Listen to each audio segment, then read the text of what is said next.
वक्त से लड़कर जो नसीब बदलते, वक्त से लड़कर जो नसीब बदलते, इंसान वही जो अपनी तकदीर बदलते। कल क्या होगा कभी मत सोचो, क्या पता कल वक्त खुद अपना तस्वीर बदल दे। तो कैसे हैं आप लोग? आशा करते हैं कि आप लोग अच्छे होंगे और अपनी पढ़ाई को अच्छे तरीके से कर रहे होंगे। तो आज इस मैथ वाला की वीडियो में एक और लेक्चर जो कि मैथ वाला से, और इसमें हम दो चैप्टर को ख़त्म करने वाले हैं। जो कि पहला चैप्टर होगा वास्तविक संख्या और दूसरा चैप्टर बहुपद। बहुपद बहुपद होगा और दूसरा चैप्टर बहुपद, पहला चैप्टर वास्तविक संख्या। तो आइए अब देखते हैं हम लोग इस चैप्टर को शुरू करते हैं। तो आइए शुरू करते हैं। तो अब हम लोग देखने वाले हैं, तो आइए शुरू से शुरू करते हैं। तो इसमें हम वास्तविक संख्या यानी कि रियल नंबर के बारे में अध्ययन करेंगे। रियल नंबर, एक होता है रियल नंबर, एक होता है इमेजिनरी नंबर। इसमें है, तो इसमें है कि पुरानी हम लोग कक्षा में देखे थे, वास्तविक संख्या के बारे में अध्ययन किए थे। वास्तविक संख्या को दो मुख्य भागों में यूक्लिड विभाजन तथा अंकगणित के प्रमेय, मतलब कि यूक्लिड विभाजन पहला, इसको दो भागों में बांटेंगे। यूक्लिड विभाजन मतलब कर सकते हैं यूक्लिड विभाजन की तरीके से और अंकगणित के प्रमेय तरीके से, दो तरीके से हल हम करेंगे इस क्लास में। अंकगणित के तरीके से और यूक्लिड विभाजन अच्छे तरीके से, अंकगणित और यूक्लिड विभाजन। तो आइए अब हम लोग देखते हैं यूक्लिड डिवीजन एल्गोरिथम, ऐसे हम कहते हैं।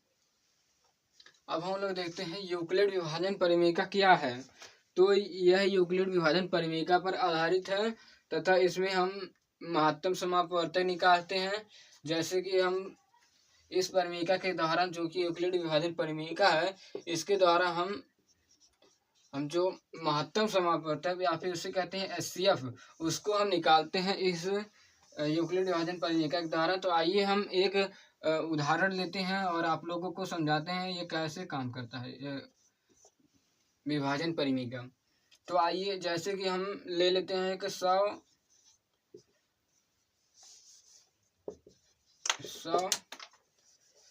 और 200, 100 और ले लेते 5।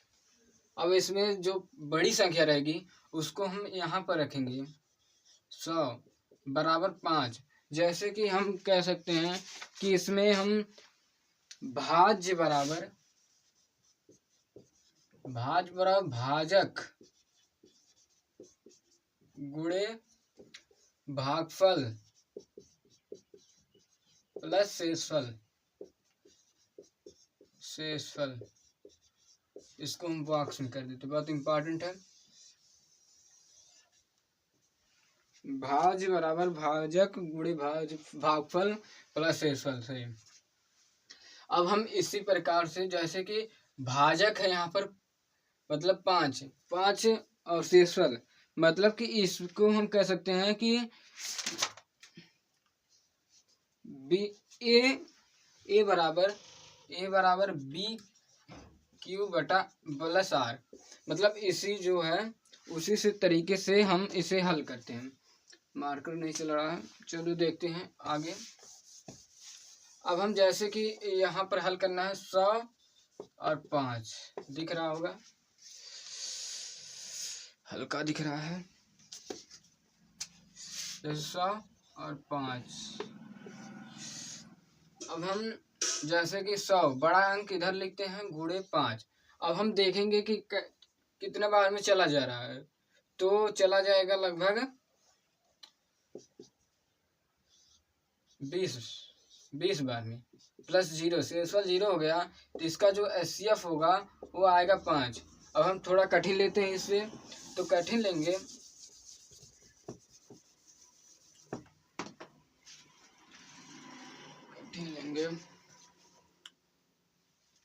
कठिन लेते हैं। तो जैसे हम ले लेते हैं, किताब में से ही ले लेते हैं, जैसे कि 1656 और 4025। ये कठिन थोड़ा हो जा रहा है, तो इसको हम हल करते हैं। तो आइए देखते हैं।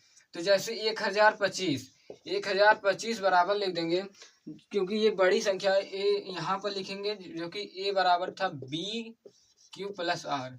ए की जगह पर हम लिखेंगे बड़ी संख्या और बी की जगह पर छोटी संख्या। अब गुणे कर देंगे भागफल, मतलब कितनी बार कट रही है संख्या, मतलब हम 2 बार ले जा सकते हैं इस संख्या को। और शेषफल आएगा, पहले हम देख लेते हैं गुणा करने पर कितना आता है। तो गुणा करने पर आएगा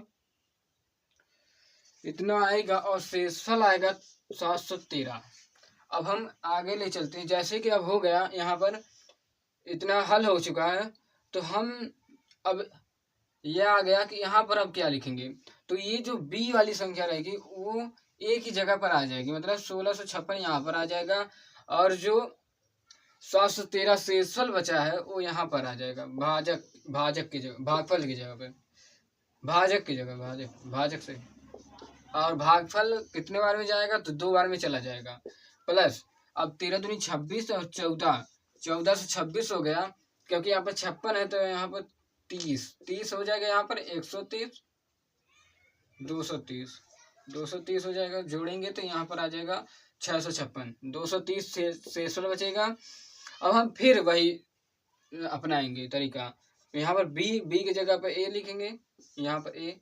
713 बराबर हो जाएगा 230 गुणे, अब हम कितनी बार ले जाएंगे, तो 3 बार चला जाएगा। 3 बार चला जाएगा तो 3 3 का 9, 90 हो जाएगा, और 3 दूनी 6, 690, मतलब कि 23 बचेगा। शेषफल प्लस 23 हो जाएगा, और 230 बराबर हो जाएगा 230 बराबर 23 गुणे 10 + 0। जहाँ पर शेषफल 0 आ जाए, वहीं हम आंसर हो जाता है। मतलब कि अब हम यहाँ पर आंसर कर देंगे कि जो SCF आया है, SCF बराबर आ जाएगा 23, मतलब बी के स्थान पर जो रहेगा वही उसका SCF हो जाएगा, 23 आंसर हो जाएगा। इसी प्रकार से। तो आइए अब आगे बढ़ते हैं इसी सिलसिले में। इसको क्लीन कर देते हैं।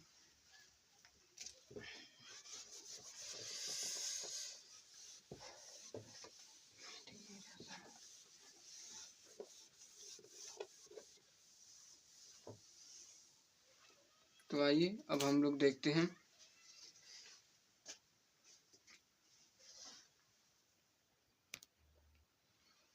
तो एक और नया क्वेश्चन है, जो कि यदि 408 तथा 1032 के SCF को इतना के रूप में प्रकट किया जा सकता है।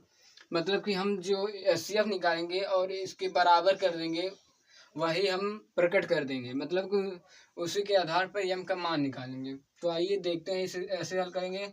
तो 408 लिखेंगे 2 गुणे 2 गुणे 2 गुणे 3 गुणे 17।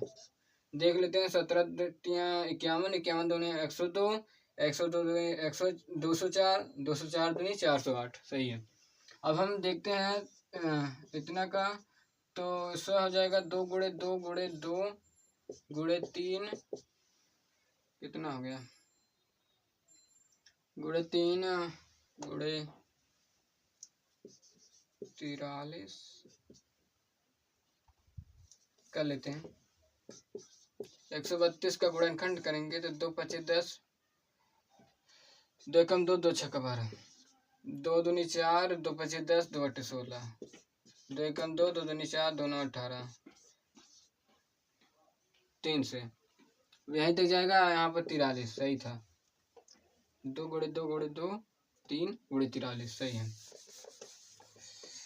अब यहाँ पर हम जोड़ा बनाएंगे। आप लोग को पता होगा कैसे SCF निकालते हैं, छोटी क्लास से पढ़ते हुए आ रहे हैं। तो आइए 2 गुणे 2 गुणे 2 गुणे 3, मतलब कि 24 आ गया आंसर। 24 आंसर नहीं आया, SCF आया। अब हम m का मान निकालेंगे।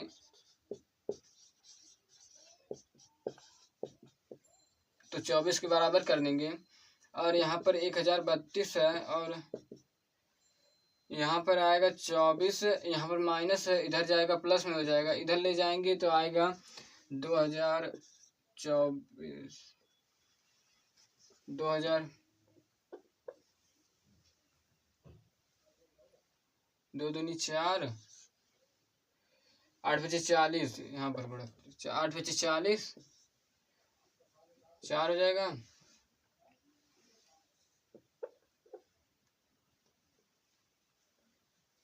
20 आ गया। अब हम लोग देख लेते हैं कि 1032 यम बराबर आ जाएगा 2064, मतलब कि यम बराबर कितना 2, मतलब कि 1032 को 2 से गुणा कर देंगे तो आ जाएगा, कट जाएगा 2 बार में, तो यम बराबर 2 आ जाएगा, यही हमारा आंसर हो जाएगा।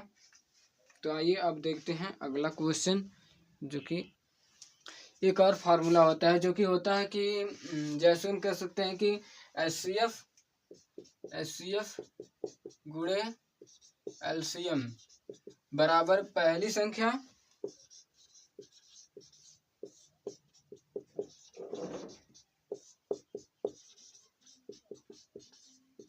गुणे दूसरी संख्या। यह भी बहुत इंपॉर्टेंट फार्मूला, इसको बॉक्स में कर लीजिएगा आप लोग। पहली संख्या गुणे दूसरी। तो आइए अब हम इस पर एक क्वेश्चन भी कर लेते हैं, जैसे कि दिया हुआ है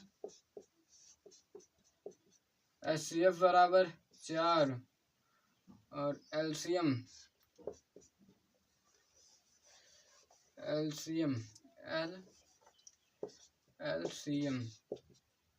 बराबर 100। अगर पहली संख्या दिया हुआ है कि पहली संख्या 4, A1 4, तो A2 का मान ज्ञात कीजिए, मतलब दूसरी संख्या का मान ज्ञात कीजिए। तो इसमें हम ज्ञात लगाएंगे फार्मूला, तो आएगा एचसीएफ गुणे एलसीएम बराबर पहली संख्या गुणे दूसरी संख्या, तो आएगा 4 गुणे 100 बराबर 4 गुणे A2 का मान आ जाएगा, 4 से 4 कट जाएगा और A2 का मान 100 आ जाएगा। ऐसे हम जैसे बड़ा क्वेश्चन आ गया तब भी उससे हम कर लेंगे, वैसे ही तरीके से बड़ा क्वेश्चन भी हम कर सकते हैं।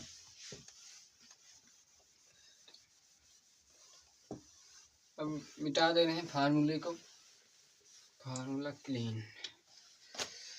अब प्रश्नावली में दिया हुआ क्वेश्चन कि लिखित संख्याओं का अभाज्य गुणनखंड के गुणनखंड के रूप में व्यक्त कीजिए, मतलब गुणनखंड आप लोग कर लीजिएगा। जैसे कि हम एक करके दिखा दे रहे हैं कि 156 का अभाज्य गुणनखंड करना है, तो आएगा 2 गुणे 2 आएगा तो 74, 3 78 आएगा, 78 आएगा।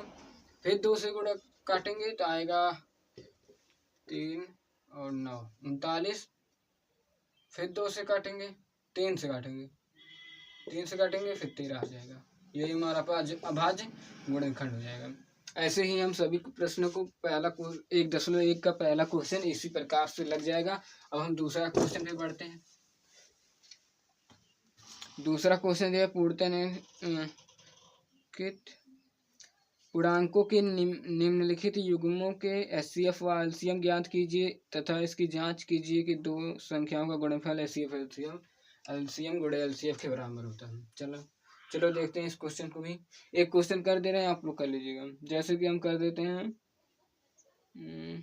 26 91 कर देते हैं, छोटा सा लेते हैं 26 तथा 91 तथा दिया और दिया है चाहे जो लिखते हो। चलो अब देखते हैं एलसीएम एचसीएफ निकालेंगे। पहले 26 का आ जाएगा 2 गुणे 13 और 91 का आ जाएगा 13 7 91 ना, एचसीएफ जोड़ा बन जाएगा। एचसीएफ बराबर हो जाएगा 13 और एलसीएम हो जाएगा 13 7 91, 91 दूनी।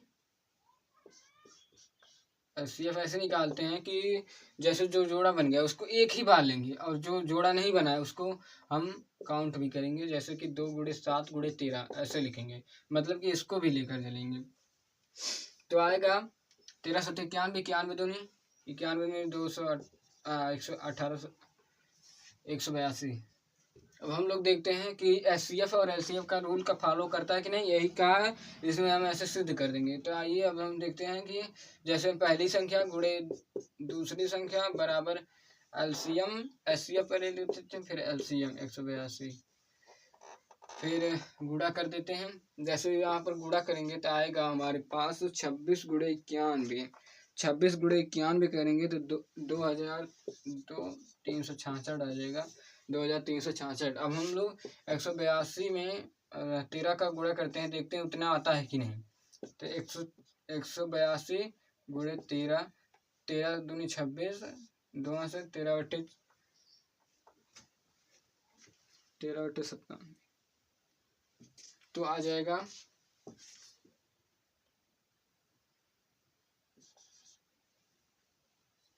4 2 6, 13 कम 13,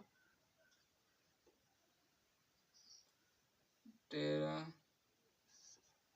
10 23। हाँ सही है। मतलब कि देख लेते हैं फिर से, 13 दूनी 26, 2 हासिल बचा, 13 8 104, 104 और 2 106, मतलब 10 हासिल बचा हुआ है। 13 कम 13, 13 10 23 आ गया। इसके बराबर ये भी, मतलब कि जो लेफ्ट हैंड साइड है वो राइट हैंड साइड के बराबर आ गया। यही हमें सिद्ध करना था। अगला क्वेश्चन देखते हैं, बहुत ही आसान क्वेश्चन है। जैसे हम एक क्वेश्चन देख लेते हैं कि बहुत ही प्रसिद्ध क्वेश्चन हर पूछ ही लेता है क्वेश्चन, या बोर्ड एग्जाम में अक्सर।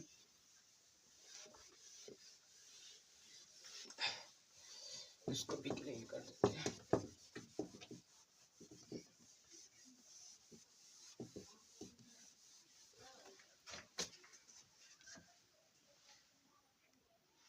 कि क्वेश्चन है कि सिद्ध कीजिए कर्णिम 5 एक अपरिमेय संख्या है। मतलब आएगा कि कर्णिम 5 एक अपरिमेय संख्या है, ऐसे आएगा। और हम इसको देख लेते हैं, बहुत ही आसानी तरीके से इसका हल निकल जाएगा। तो जैसे हम कर देंगे पहले कि माना है कर्णिम 5 परिमेय संख्या, पहले हम इसको परिमेय संख्या मानेंगे कड़ी, और ऐसा सिद्ध कर देंगे कि परिमेय संख्या नहीं है। तो यह परिमेय संख्या नहीं है तो ये अपरिमेय संख्या ही होगी। माना कर्णिम 5 एक परिमेय संख्या जो होता है वो किसी से भाग, मतलब कि अपरिमेय संख्या होता है वो किसी से भाग हो जाता है, मतलब कि अपरिमेय संख्या भाग हो जाता है और परिमेय संख्या को किसी से भाग नहीं दिया जा सकता। मतलब कि वो निकटतम रूप होता है, उस किसी से भाग नहीं दे सकते। तो आइए अब हम लोग देखते हैं कि मतलब कि कह सकते हैं कि कर्णिम 5 बराबर a/2, जो कि a और b से अभाज्य है। मतलब कि किसी से कटता नहीं है, ये बहुत ही नटखट है, ये कटता नहीं किसी से। तो हम इसका वर्ग कर देंगे,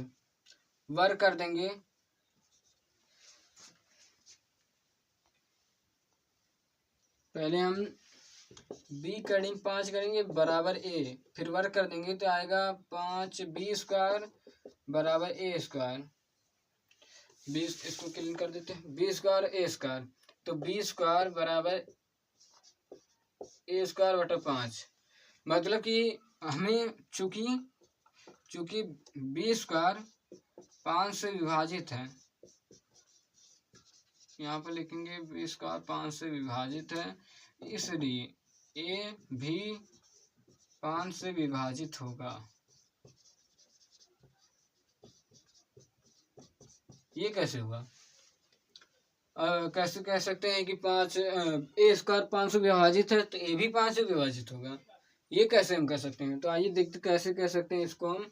तो इसको जैसे हम कोई संख्या मान लेते हैं, जैसे 3 है, यह 3 का वर्ग है 9, तो हम 3 का वर्ग 9 है तो a इसमें होगा, मतलब कि a का वर्ग 9 है तो बराबर 9, a बराबर 3 हो जाएगा।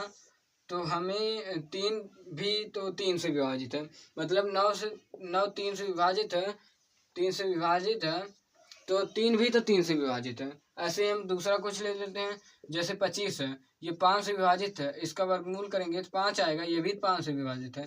ऐसे ही हम इसको भी कह सकते हैं कि ए स्क्वायर 5 से विभाजित है तो ए भी 5 से विभाजित होगा। तो आइए अब देखते हैं। फिर हम करेंगे इसको, हम जैसे ए बराबर 5c मानेंगे,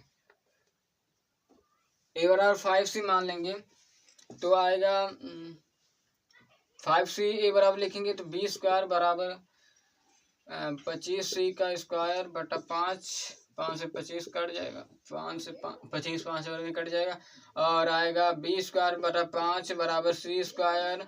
अब यहाँ पर भी वही हो गया कि बी स्क्वायर 5 से विभाजित है,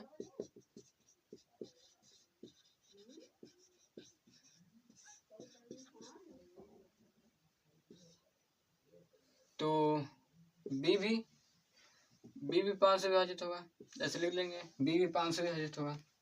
इस प्रकार यहाँ पर विरोधाभास हो गया, मतलब कि यह हम कहे थे यहाँ पर सहभाज्य, मतलब किसी से नहीं कटता है। ए बी परिमेय रहेगा तो ये किसी से नहीं कटेगा, मतलब कि यह जो यहाँ पर लिखेंगे कि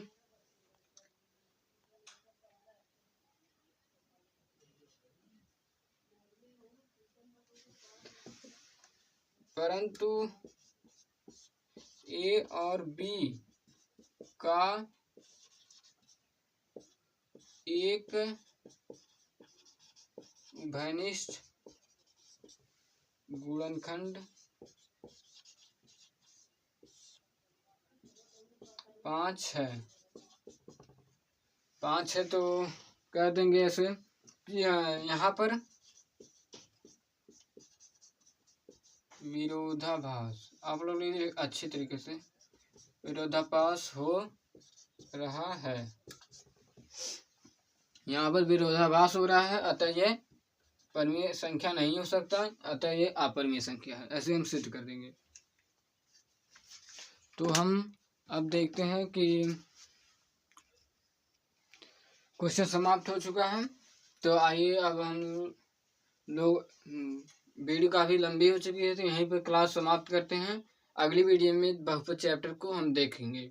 तो अगर वीडियो आप लोगों को पसंद आया होगा तो वीडियो को लाइक कर दीजिएगा, शेयर कर दीजिएगा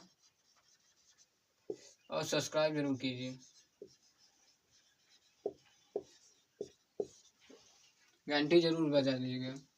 तो इस पहले चैप्टर में सभी प्रकार के क्वेश्चन हो चुके हैं, जैसे कि कर्ण 5 अपरिमेय संख्या है, यह बहुत ही इंपॉर्टेंट क्वेश्चन आता ही है।